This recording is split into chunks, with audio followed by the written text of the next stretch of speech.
The following is an original audio series from Sierra International Machinery, Pile of Scrap, with your host, John Sacco. Good morning and welcome to another episode of Pile of Scrap. Here, ISRI day, I don't know. I got here Friday. What's today? Wednesday, Tom? Four, five? I don't know, day 4 or 5. But ISRI 2023, I have the pleasure and honor to have BIR president and good friend, Mr. Tom Bird. Tom, nice to welcome. be here, John. How are you doing? Good? Yeah, we're doing great. Hey, you had a special day yesterday. You want to tell us about it? I did, yeah. I hit the big 6-0. Are you feeling older this morning? Life begins at 60, John. Yeah, That's there what you they tell go. me, yeah. Yeah, well, fantastic. Happy birthday again. Thank you very much. Great. So a year ago, we sat down in Las Vegas, and we had we had a conversation, and the first topic was the war in Ukraine with Russia, and how, as you as president of the BIR, how difficult it was. Well, here we are a year later.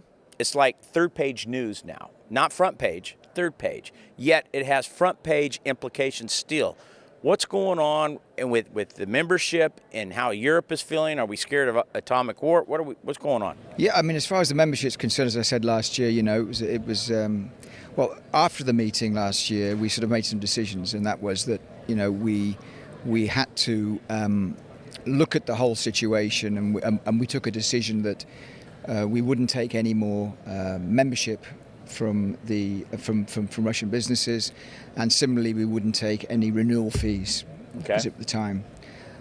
So that's what we did, and we've stood by that. So we had as it transpired, and I think I mentioned last year, we had Ukrainian members that had their businesses destroyed, and it was a very, very difficult time, as you can imagine. We're not a political organisation, but we have to take a sensible view on this. And of course, there was the issue of banking and money, and receiving money from Russian companies and all of that. So we had to be very, very prudent in our approach, and we took a decision that we would suspend membership of Russian companies and accept no new applications for membership. And we've stood by that, and that is still the case today. Okay, so how does that affect BIR? I mean, is there animosity building from? Well, can we call them innocent? They're not the government. No. They're not the ones creating the war. Is there resentment building? Is there frustration? Or are they afraid to speak out? What's your sense? No, I think there could be a little bit about afraid to speak out. But there hasn't been any sort of major issues for us in terms of, use the word resentment and people perhaps getting angry. And that hasn't happened. That simply hasn't happened. What we have had, however, is that we have had, right at the outset of this, we had a couple of members who shall remain nameless, and I understand why they did. I mean, I'll explain what happened. They contacted me and they said, "Look, we hope you will not be allowing any new membership in from Russia." They were quite strong about it. So there was that was a push from within members, and one of the reasons was one of these members had operations in Russia, and what he was basically saying was that effectively they were cut off from them. In other words, that that any business transactions they couldn't even take with their subsidiaries.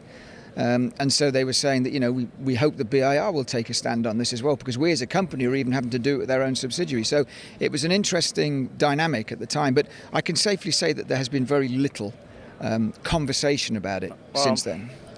Let's hope this war ends. So another issue in Europe that concerns me, and of course all you in Europe and with the metal recycling, is the export controls. Yeah, that's right.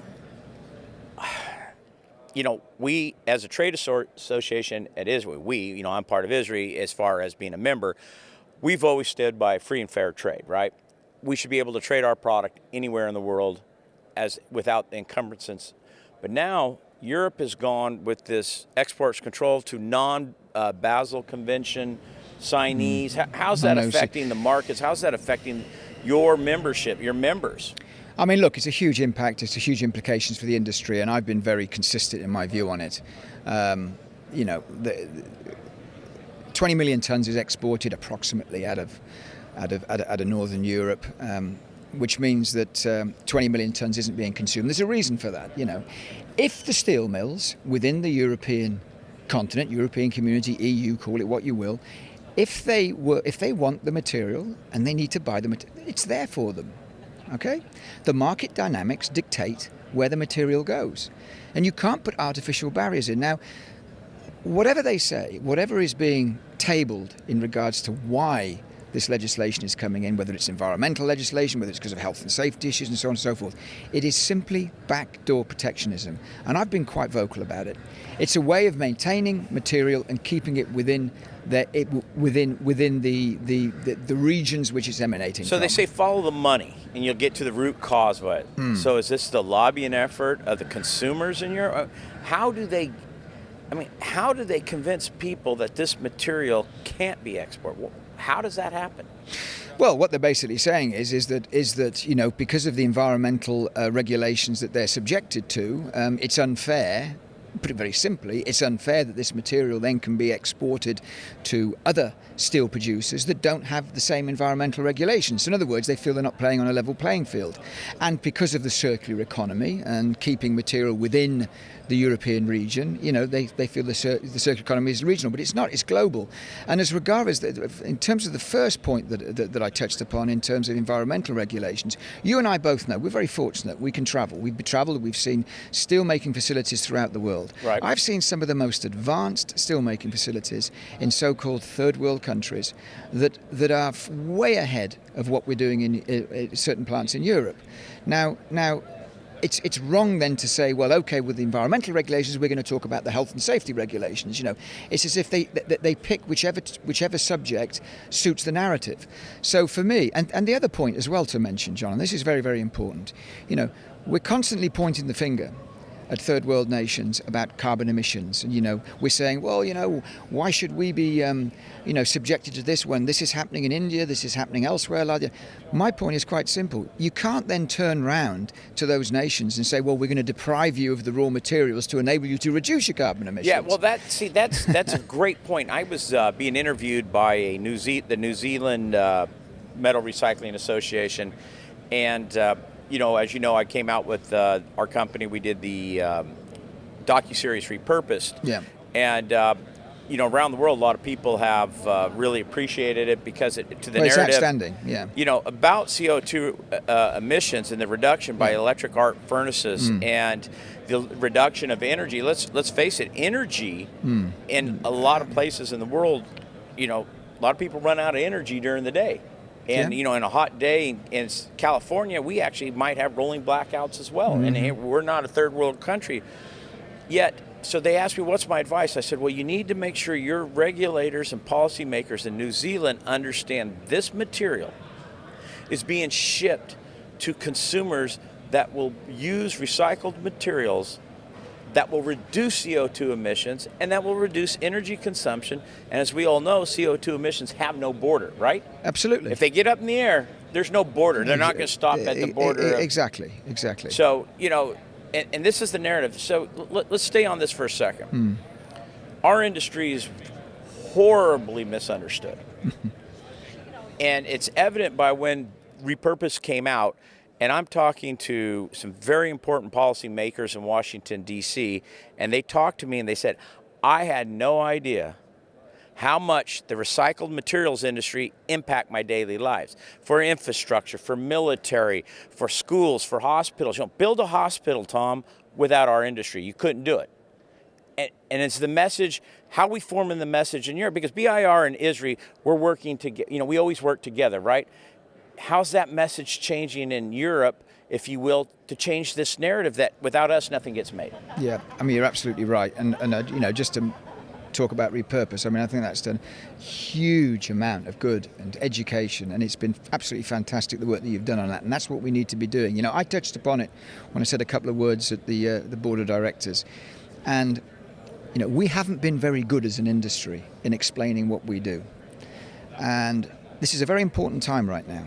We're talking about European legislation, stopping of exports. We're talking about the steel mills and how they are. I'm going to be very careful of the words I used here, but I mustn't use the word hijacking, but I've just used it. Hijacking the whole issue of carbon emissions and the contribution that they make. Ultimately, we're the guys. It's us. And we got to make sure that we get hold of the narrative and we make people understand exactly what we do as an industry.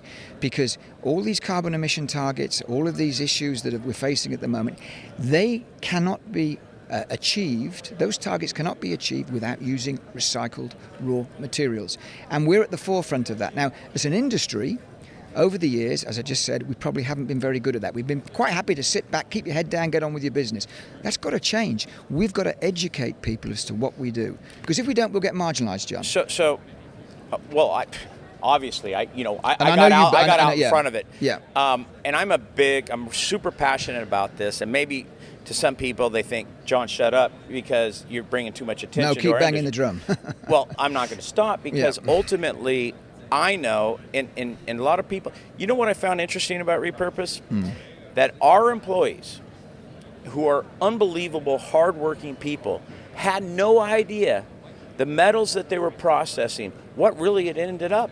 They had no idea that the equipment that they're running, actually the balers, the steel that makes the baler comes from recycled iron. They didn't know that. Yeah. And they all said the same thing. I am really proud to work in an industry that is at the forefront of sustainability. That's another message we're not putting out there. Sustainability, absolutely. I mean, look where we are now, right? Just take a look around this hall. Take a look at this stand here, your stand, the Sierra stand. Look at the technology. Look at the capital investment that our industry requires. You know, how advanced it is. You know, we've got to get this message across. You know, how the urban mining, how we're getting every last bit of value and recycling material from every last bit of product that we discard. You know, that's the message we've got to get across. And just looking around this hall and seeing the amount of investment, technology, R&D that's gone into all of this stuff, this is the message we've got to get across. And how much recycled iron it has taken to build all this equipment. And the building that we're in. And the building we're in, the whole concept. And this is where we are. We have failed for decades, like you said at the board. You know, your words were fantastic because you really hit to the issue. We have to stop hiding. Look, I'm only a one-man wrecking crew with Repurpose. Me and my brother, okay? My brother, you know, he calls me the politician. He says I'm the soldier. It's a joke between us because I'm out front telling the story. Yeah. But it's not just BIR and ISRI Trade Association. No. I think it's incumbent to the these multi-billion-dollar companies within our industry who are not putting a dollar towards this message. Yep, very much so. Why the resistance? I mean, Tom, you've been around with some of the largest metal recyclers in the world. What's the resistance here? Or is it they're starting to gear up to get the message out? I was on a call. Going back a little while, I was asked to go on the call.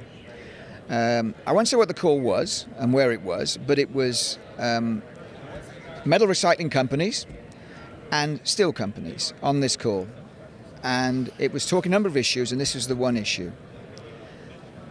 I was, let's just say, very surprised at how reticent people were on the call to really make the point about what we're discussing now. It's as if they didn't want to upset their customer. You understand where I'm coming from? Yes, I do. And I actually made quite a forcewful point on the call, and I got one of the guys came back to me. It's a good thing you don't speak your mind, Tom.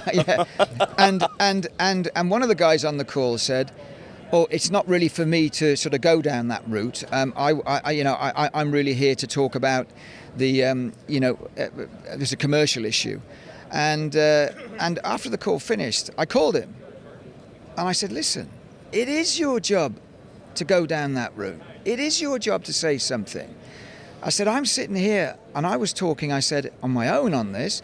I said, we need you guys that are sitting on the boards of these big companies to make the point as well. Absolutely.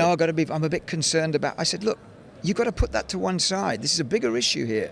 So maybe that goes some way to answer your question. Just look at, I say, the proof is in the pudding. By doing nothing, your industry in Europe, our industry in Europe is deemed waste.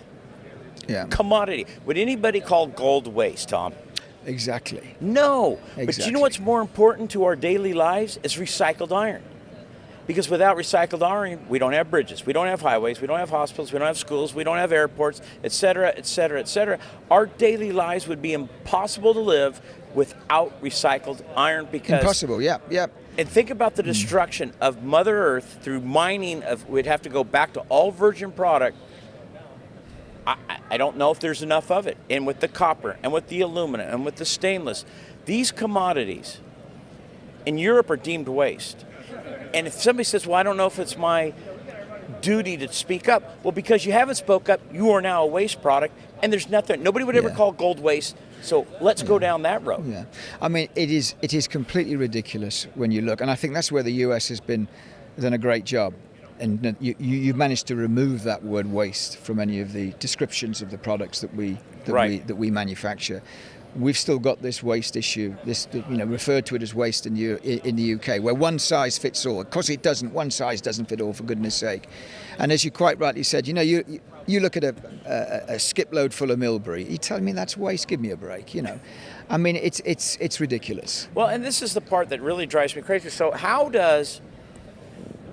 If people know, nobody would call gold waste. Nobody would call gold trash, garbage, et cetera, et cetera, et cetera, junk.